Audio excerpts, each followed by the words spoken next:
I'm Fairy Quinn, 30, and I've relied on crutches ever since a car accident left me with a spinal injury. That day, at my dad's birthday BBQ in our Denver backyard, my world turned upside down. My sister yanked my crutch mid-step, screaming, "Stop faking it, Phoebe, you're just clinging to handouts." I crashed onto the grass, my face burning with shame as relatives erupted in laughter. A few cousins whipped out their phones, recording my fall as if it were some circus act. Their mocking eyes stung far worse than the ground. I caught my sister's glare, the same suspicious squint I'd seen for years, one I never fully understood. My best friend, who has been by my side through every therapy session, stood frozen, her hand covering her mouth. I wanted to scream and explain my condition, but the crowd's jeers drowned out my thoughts.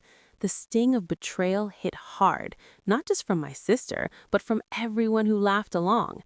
I'd faced doubts before, but never like this. Not in front of family, not so publicly.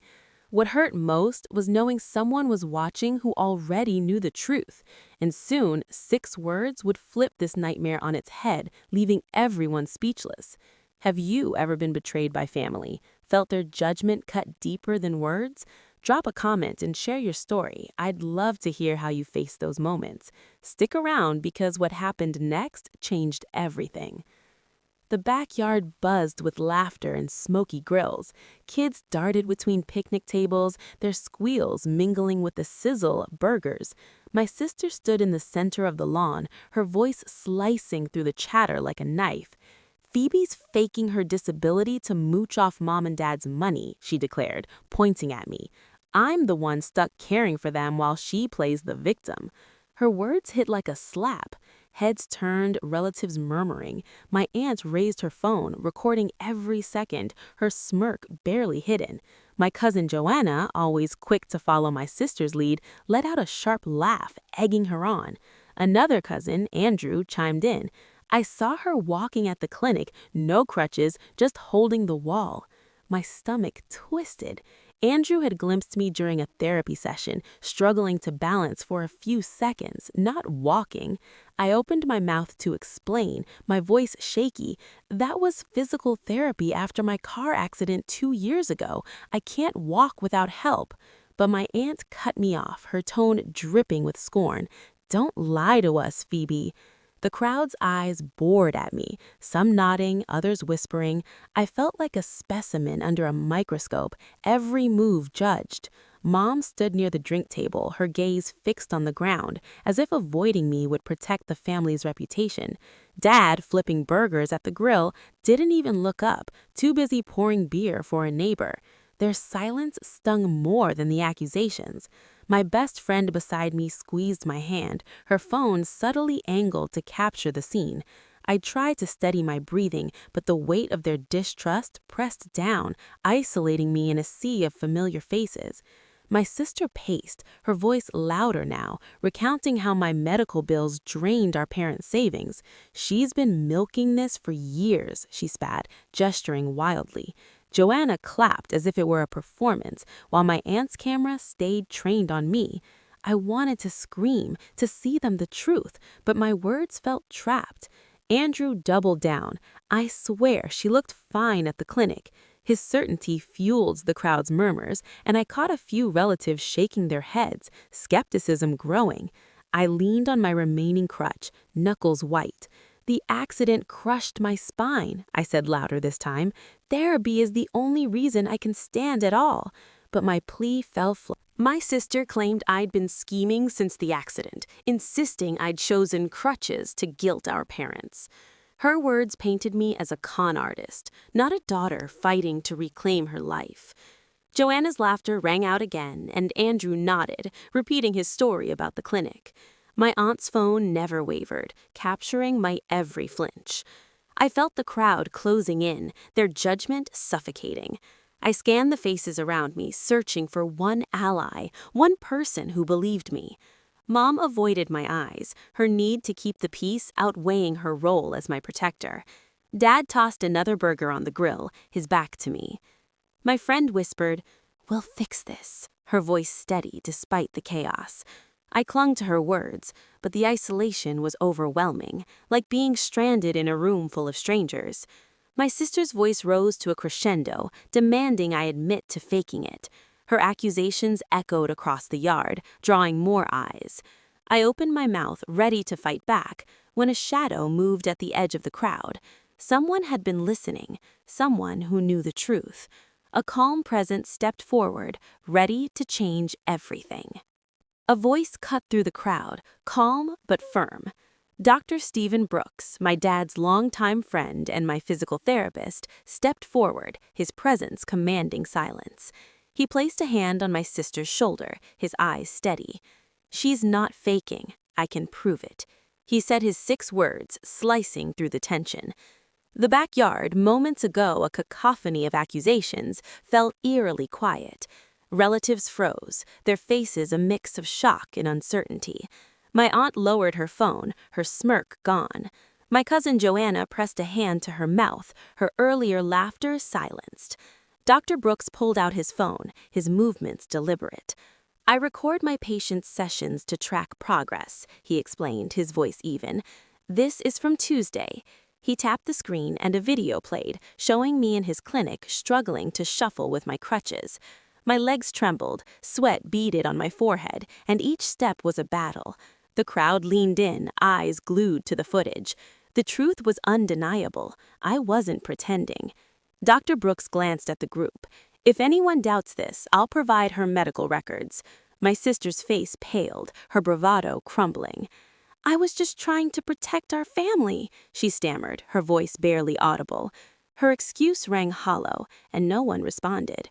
My aunt shifted uncomfortably, tucking her phone away. Joanna's eyes darted to the ground, her cheeks flushed. Andrew, who'd sworn he saw me walking, stood rigid, his certainty shattered. The crowd's shock was palpable, their earlier judgment replaced by heavy, unspoken guilt. I stared at the video, a wave of relief washing over me. For years I'd fought to prove my condition, and now the truth was laid bare. But the relief was tinged with anger. Anger at my sister for leading this crusade against me, for making everyone believe her so easily. Why had it taken a stranger's words to make them see?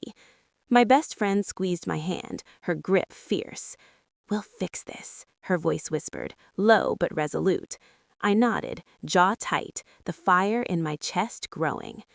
Dr. Brooks paused the video, his gaze sweeping the crowd. "Fee's injury is real," he said, his tone leaving no room for argument. "Her spinal damage requires ongoing therapy. She's fought harder than any of you know." His words landed like a verdict, and the silence deepened. My aunt avoided my eyes, her earlier scorn replaced by unease. Joanna's hand dropped from her mouth, her expression unreadable. My sister tried to speak again, her words stumbling. "I didn't mean to hurt anyone," she said, but her voice lacked conviction. I looked at Mom, hoping for some sign of support, but she stood frozen, her face a mask of shame. She'd stayed silent to keep the peace, and now that silence felt like betrayal. Dad, still by the grill, glanced over, brow furrowed, but said nothing. Their inaction burned, a reminder that I'd been alone in this fight. My best friend's whisper echoed in my mind, fueling my resolve. This wasn't just about proving them wrong, it was about justice. Dr. Brooks, "You don't have to stay here," he said softly. I nodded, gripping my crutch, the weight of the moment settling in. The crowd parted slightly, their faces a blur of regret and discomfort. My sister reached out her hand, trembling. Please," she started, but I shook my head, my voice steady. "You've said enough." Her hand fell, and she stepped back, her eyes glistening. The video had changed everything, exposing not just my sister's cruelty, but the family's willingness to doubt me. I felt lighter, unburdened by their skepticism, yet the anger lingered, sharp and unyielding. My best friend stayed close, her presence a quiet strength. I knew she'd captured every moment on her phone, evidence we'd need later. The crowd's silence followed me, their shock a stark contrast to their earlier jeers. Dr. Brooks gestured toward the gate, his voice low. "Let's get you out of here." I took a step, my crutch steady despite the uneven grass. My family's faces faded into the background, their judgment no longer my burden. I was ready to leave this behind. Dr. Brooks guided me toward his car, Naomi close behind. The gravel crunched under my crutches as he led me away from the backyard, his steady hand hovering near my elbow. My best friend, Naomi, walked beside me, her eyes fierce with loyalty. "You don't need them," she said, her voice soft but unyielding. The words anchored me, cutting through the chaos. Behind us, my sister's footsteps hurried across the grass. "P, wait," she called, her tone desperate. I paused, gripping my crutch, and turned to face her. Her face was flushed, her eyes wide. "I was only trying to help Mom and Dad," she said, her words rushed. "You know how much I've done for them." Her excuse felt like a flimsy shield for her actions. I shook my head, my voice steady despite the storm inside. "You're wrong, but it's not your fault." Her mouth opened, then closed, her hands falling limp. I turned away, the weight of her words fading as I moved toward the car. The crowd of relatives stood frozen, their earlier confidence replaced by discomfort. My Aunt Clara clutched her phone, the video she'd recorded still a silent threat. A few cousins averted their eyes, faces tight with unease. Joanna and Andrew stood among them, silent, their earlier accusations now a distant echo. Dr. Brooks opened the car door, his expression calm but resolute. "We'll get you checked at the hospital," he said, his voice a quiet reassurance. I nodded, sliding into the back seat, Naomi settling beside me. As the car pulled away, I glanced back at the backyard. Mom stood by the drink table, head bowed, more concerned with avoiding scandal than defending me. Dad, still at the grill, chatted with a neighbor, his laughter jarring against the tension. Their silence wasn't just neglect, it was a choice, one that cut deeper than my sister's words. The drive to the hospital was short, the city lights of Denver blurring past. Naomi leaned close, her voice low. "Clara didn't delete her video, but I've got my own," she said, patting her phone, "every second of it." Her words sparked a resolve in me I hadn't felt before. My family had ignored the truth for too long, dismissing my struggle as a ploy. I couldn't let that continue. At the hospital, Dr. Brooks ran a quick check confirming no new injuries from my fall. His kindness, so different from my family's indifference, steadied me carefully. Sitting in the exam room, I pulled out my phone and searched for a lawyer. Naomi scrolled through her contacts, brow furrowed. "I know someone," she said, tapping a name. "Lisa Donovan. She's fierce, specializes in disability rights." I dialed the number, my hand steady. When Lisa answered, her voice was sharp, professional. I explained the tick of my sister's accusations and the video Naomi had captured. Lisa listened, her questions precise. "This is a clear case of harassment and defamation. We can file a civil suit." "I'll be your witness," she said, her hand resting on mine. The choice felt right, a step toward reclaiming my dignity. My sister's actions weren't just a moment of anger. They were a pattern enabled by my family's refusal to see me. Mom's need to keep the peace had let years of doubt fester. Her silence a tacit agreement with my sister's suspicions. Dad's carefree attitude, his focus on guests over me, was its own kind of dismissal. I thought back to the faces of my relatives, their quickness to judge. Clara's video, still unedited, was a reminder of their complicity. Joanna's laughter, Andrew's false story, they had all played a part. But Naomi's video was my weapon, a record of the truth they had tried to bury. I wasn't just fighting for myself anymore. This was about every moment I'd been doubted, every time my pain had been called a lie. Dr. Brooks returned, clipboard in hand. "You're cleared to go," he said, his eyes kind, "but take it easy." I thanked him, my resolve hardening. Naomi helped me to the car, her presence a constant reminder that I wasn't alone. As we drove back into the night, I felt a shift inside me. The backyard had exposed my family's flaws, but it had also ignited something new, a determination to hold them accountable. Lisa's words echoed in my mind. Harassment, defamation, damages. They weren't just legal terms. They were a path to justice. My sister had crossed a line, and my parents had let her. I wasn't seeking revenge, but I needed them to understand the cost of their actions. Naomi glanced at me, her expression fierce. "We've got this," she said, her voice a promise. I nodded, my heart steady. The fight was just beginning. A few days later, police knocked on Sabrina's door. Detective Mark Peterson stood on the porch, his badge glinting in the Denver sunlight. He questioned my sister about the incident at the BBQ, citing charges of attacking a disabled person and spreading harmful falsehoods. The video Naomi had recorded, now in police hands, showed every detail. Her accusations, my fall, the crowd's laughter. Peterson's voice was steady as he explained the seriousness of the allegations, his notebook filled with notes from our statements. Naomi later told me my sister's face was a mask of disbelief, her usual confidence replaced by trembling silence. Back at my apartment, I met with Lisa Donovan, my lawyer. She had filed a civil lawsuit against my sister, seeking compensation for emotional distress and financial losses caused by her actions. "The video is airtight," Lisa said, her eyes sharp behind her glasses. "It proves intent and harm." I nodded, the weight of her words settling. This wasn't just about money. It was about making my sister face the consequences of her cruelty. Lisa outlined the next steps: discovery, depositions, a possible court date. The process felt daunting, but I was ready to see it through. That evening, my phone buzzed with a call from Mom. Her voice was strained, almost pleading. "Don't sue your sister, Phoebe," she said. "I'm scared this will tear our family apart."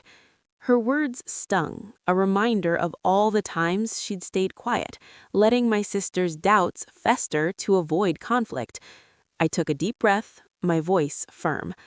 "Mom, you chose peace over me for years. I can't keep pretending that's okay." She went silent, then hung up, her absence louder than any argument. Naomi came over later, bringing coffee and her unshakable support. Over steaming mugs, she shared her own story, a time when her family had judged her for choosing a career over tradition, calling her selfish. "It hurts, but you learn to stand tall," she said, her eyes steady. "You're doing that now." Her words bolstered me, a reminder that strength wasn't about ignoring pain, but facing it. Dr. Brooks noticed his quiet nod, a small victory. In the quiet of my evenings, I started a blog. At first, it was simply a way to process the trauma, to put words to the sting of being misunderstood by my own family. I wrote about the moment I fell, not with shame, but with clarity, how it exposed the fragility of trust. I described the weight of Mom's silence, Dad's indifference, the crowd's quickness to judge. The words poured out, raw and unfiltered, each post a step toward healing. I didn't expect anyone to read it, but it felt like shedding a burden I'd carried for far too long. The blog became my refuge, a space where I could be honest without fear. I wrote about the lawsuit, not in detail, but as a choice to stand up for myself.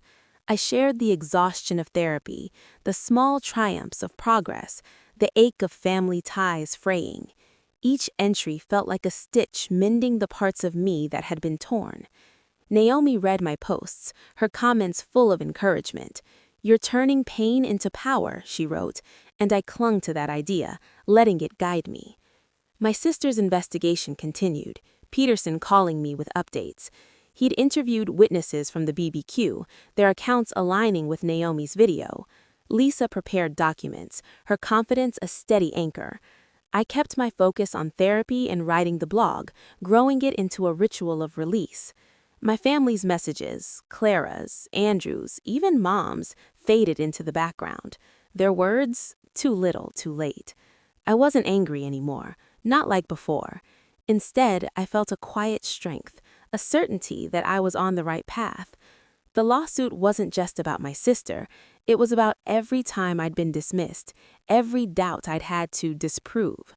Writing the blog helped me see that, turning my story into something bigger than myself. I began to feel whole again, not because of my family, but in spite of them. Naomi's unwavering presence reminded me I wasn't alone. The world was about to see the truth. The video hit social media like wildfire. Naomi's footage spread across platforms, racking up thousands of shares within days. Hashtags about disability rights trended, with comments condemning the cruelty captured on screen. My sister's life unravels fastest. Her bank, citing reputational damage, terminated her employment, unwilling to associate with someone now infamous for her actions. Friends who once filled her social calendar distanced themselves, their texts and calls drying up. The online backlash was relentless, painting her as a symbol of ignorance. My Aunt Clara faced her own reckoning. Commenters zeroed in on her laughter in the video, calling her complicity heartless. Her social media accounts, once full of family photos, went private, but the criticism followed her, seeping into her community circles. My cousin Joanna, who'd cheered my sister on, sent me a letter, her handwriting shaky. "I was wrong to join in," she wrote, admitting she'd been swept up in the moment. "I hope you can forgive me." Her words were sincere, but I wasn't ready to respond. The wound was still fresh, and trust, once broken, didn't mend easily. I declined every reporter who called, their voicemails piling up with requests for interviews. The spotlight wasn't what I wanted. Instead, I poured my energy into my blog, crafting posts about living with a disability in a world quick to judge. I wrote about the small victories, managing a new therapy exercise, navigating a world not built for crutches, and the larger battles, like facing family who doubted my truth. The blog wasn't just for me anymore. It was a voice for others who'd been dismissed. At my next therapy session, Dr. Brooks greeted me with a rare smile. "You're stronger than ever," he said, noting how my balance had improved. His praise felt like a milestone, proof that my focus was paying off. Each session was a step toward reclaiming my body, a quiet defiance of the skepticism I'd endured. The physical progress mirrored the clarity I found in writing each post, sharpening my sense of purpose. Readers began finding my blog, their comments flooding in. A woman with chronic pain thanked me for describing the exhaustion of proving her condition. A man using a wheelchair shared how his own family had questioned his needs. Their words hit deep, reminding me I wasn't alone. Strangers became a community, their stories weaving into mine. One reader called me a voice for the invisible, and the phrase stuck, fueling my drive to keep writing. The blog's reach grew, each post shared by those who saw themselves in my words. The attention was humbling, but it didn't erase the distance between me and my family. Mom's call still echoed, her plea to protect my sister a reminder of her priorities. Dad's silence, his focus on the guests, felt like a wall I couldn't breach. Even Joanna's letter, though honest, couldn't undo the years of doubt. I didn't hate them, but I wasn't ready to rebuild what they'd broken. My purpose now lay elsewhere, in the readers who found strength in my story, in the therapy sessions that pushed me forward. Naomi, ever my anchor, kept me grounded. She'd check in, bringing takeout and stories to lighten my mood. "You're building something real," she said one night, scrolling through my blog's comments. Her belief in me was unshakable, a contrast to the family who'd faltered. She'd faced her own battles, she reminded me, and come out stronger. Her words were a guide, urging me to keep going. The lawsuit moved forward, Lisa Donovan updating me with crisp emails. Detective Mark Peterson's investigation had gathered enough evidence to support the charges, and the civil case gained traction. but the legal fight felt secondary to the blog, which had become my true battleground. Writing wasn't just healing, it was power, a way to reshape the narrative my sister had tried to control. Each post was a declaration that my voice mattered, that my disability wasn't a lie. The online storm showed no signs of slowing. Sabrina's name became a cautionary tale, a warning against judging what you don't understand. Clara's reputation took a hit, her laughter a mark she couldn't erase. Joanna's letter sat unanswered on my desk, a decision I'd face later. For now, I wrote, I moved, I grew. The blog gave me a purpose I hadn't expected, a way to turn pain into connection. I was no longer defined by my family's doubts. Months later, I saw Sabrina at the therapy clinic. The familiar hum of exercise machines filled the air as I adjusted my crutches, preparing for my session. My sister stood near the reception desk, wearing a volunteer badge, her hair pulled back tightly. Our eyes met, and for a moment the room seemed to shrink. She approached, her steps hesitant, her voice low. "I'm trying to understand what you go through," she said, gesturing to the clinic. "The pain, the work." Her words hung between us, earnest but heavy, as if they expected them to bridge the gap she'd created. I studied myself, my grip firm on my crutch. "That's good," I said, my tone even, "but it's not about you." Without waiting for her response, I turned toward the therapy room, my focus already shifting to the exercises ahead. I didn't look back, the weight of her presence fading with each step. Naomi, who'd come with me, caught up, her eyes bright with approval. "You handled that perfectly," she said, her voice warm. Her support was a quiet strength, a reminder that I didn't need my sister's validation to move forward. In the therapy room, I pushed through my routine. Each movement was a testament to my resilience. My blog had become a lifeline, its words connecting me to others who understood my journey. Emails from readers, people with disabilities, chronic illnesses, invisible struggles, poured in daily. A young woman wrote about hiding her condition to avoid judgment. A veteran shared how my posts gave him courage to speak up. Their stories wove into mine, creating a tapestry of shared strength.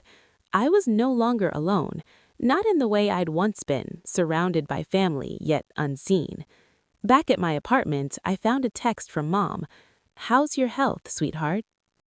It read, her tone soft but distant. I stared at the screen, the message a faint echo of connection. She hadn't pushed me to drop the lawsuit again, but her silence during those years of doubt still lingered. I set the phone down, leaving the text unanswered. Keeping my distance wasn't anger, it was clarity, a choice to protect the life I was building. My family's absence no longer defined me. My readers, my writing, my progress did. Dr. Brooks noticed the change during our sessions. "You're carrying yourself with confidence," he said one afternoon, watching me navigate a new balance exercise. His words weren't just about my body, they reflected the certainty I'd found in my voice. The blog had given me that, a platform where my truth didn't need defending. I wrote about the clinic, not mentioning my sister, but focusing on the grind of recovery, the small triumphs of each day. Readers responded, their comments a chorus of encouragement, urging me to keep going. Naomi often joined me at the clinic, her presence a steady comfort. Over coffee after one session, she grinned, scrolling through my latest post. "You're unstoppable," she said, her pride evident. She'd been there through every step, from the barbecue to the lawsuit, never wavering. Her belief in me mirrored the support I found online, a community that saw me for who I was, not what my family assumed. The lawsuit, still ongoing, felt like background noise. Lisa Donovan sent updates, her emails detailing depositions and evidence, but my focus stayed on writing and therapy. The blog grew steadily, its reach expanding beyond what I'd imagined. A reader from Chicago invited me to a disability advocacy group. Another sent a handwritten letter thanking me for making her feel seen. Each message was a spark, fueling my drive to keep sharing. I didn't need my sister's understanding or mom's tentative text to feel whole. My confidence came from within, built on the words I wrote and the people who read them. The clinic, once a place of struggle, became a symbol of my strength, each session proof that I was moving forward. Sabrina's volunteering didn't change that. Her attempt to connect felt like too little, too late, a gesture that couldn't erase the past. I didn't wish her ill, but I didn't owe her my time. Mom's message sat unanswered, a reminder that some bridges stay broken, not out of spite, but necessity. My life was full. Therapy, writing, readers, Naomi. I was enough, not because of my family, but because of the path I carved. The world had opened up, and I was ready for what came next. A year later, my blog won a community award. The Denver Disability Alliance honored my writing for raising awareness, their citation praising its raw honesty and impact. I stood in a small auditorium clutching a glass plaque, the weight of it grounding me. The applause from advocates and allies felt like a warm embrace, a stark contrast to the silence I'd once faced from family. My journey, once marked by doubt and dismissal, had led me here, to a moment of recognition that wasn't just mine, but shared with every reader who'd found strength in my words. Back at my apartment, my phone rang. Mom's voice came through, tentative but earnest. "I want to make things right, not make excuses," she said carefully. "Come to a family gathering, please. We miss you." I paused at the invitation, stirring memories of judgment-filled gatherings. Joanna had apologized with her letter, joined by a few cousins who'd reached out, their regret clear. But the rest, my sister, my Aunt Clara, most of the family, remained silent, their absence louder than any gesture. I needed peace, not a gathering filled with judgment. I replied, my voice steady.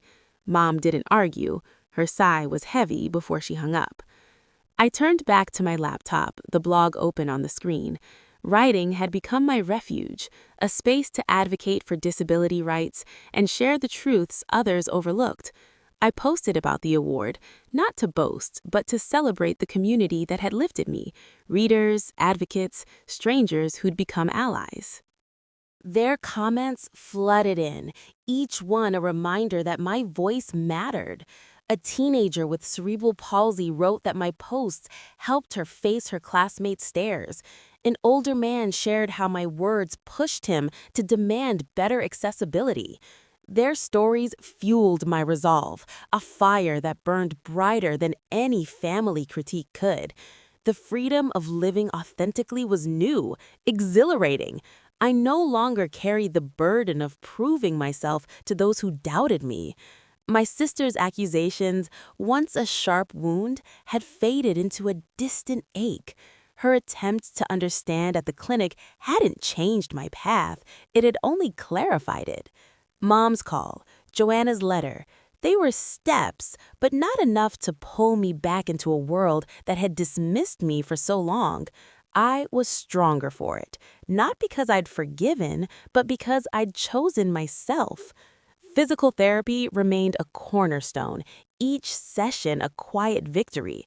Dr. Brooks, ever steady, remarked on my progress, noting how my movements carried a new ease.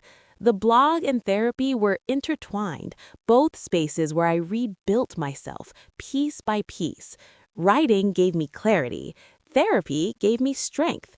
Together, they'd carried me through the wreckage of family ties into a life where I defined my worth.